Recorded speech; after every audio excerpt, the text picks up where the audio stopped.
The unbelievable true story of Frank Lucas. In the 1970s, while the Italian mafia thought they controlled the heroin trade in America, one man from North Carolina was smuggling in so much pure heroin that he made the mob look like children playing pretend.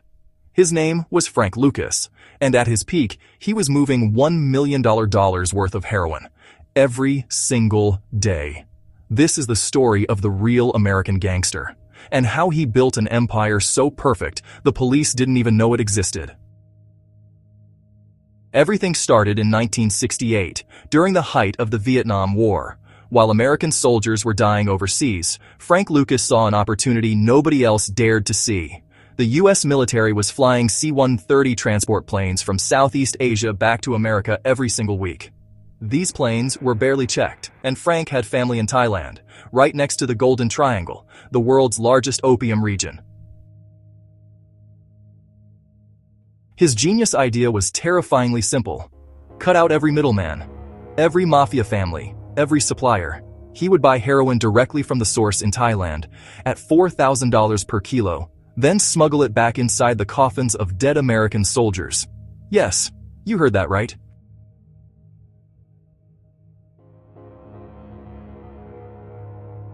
The drug was hidden in false bottoms of military coffins, the same coffins carrying fallen heroes home.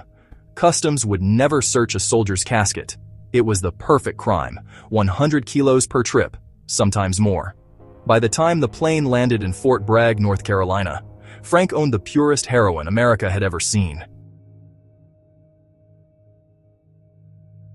He called it Blue Magic, so pure that dealers had to cut it 5-10 times just to make it safe to sell.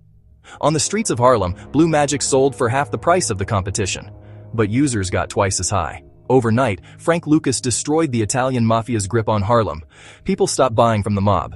They only wanted Blue Magic. At his peak, Frank Lucas was making $1 million every single day. He bought a 2,000-acre ranch in North Carolina, owned apartment buildings in Harlem, Chicago, Detroit, Miami, had over 30 cars, including a custom Rolls-Royce, and he paid for everything in cash. He threw the wildest parties in New York. Celebrities, athletes, even crooked policemen showed up. But here's what made Frank different from every other kingpin. He never touched the product himself. He dressed like a businessman, never flashed guns, never got high on his own supply.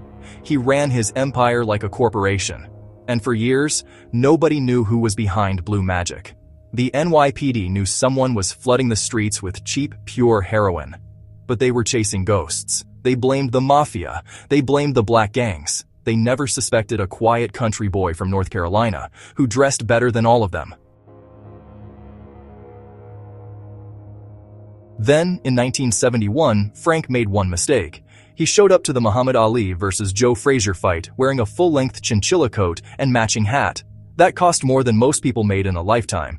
He sat in the front row, better seats than the Italian mob bosses. That night, the wrong people noticed him. 4 years later, in 1975, a special task force called the Country Boys was formed just to catch him. Detective Richie Roberts, the only honest cop in New York, became obsessed.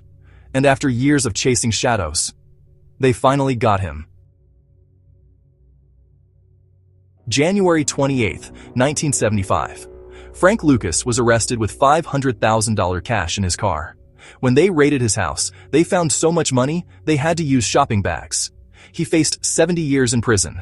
But then, he did something nobody expected. He turned informant. He gave up every corrupt cop, judge, and politician on his payroll.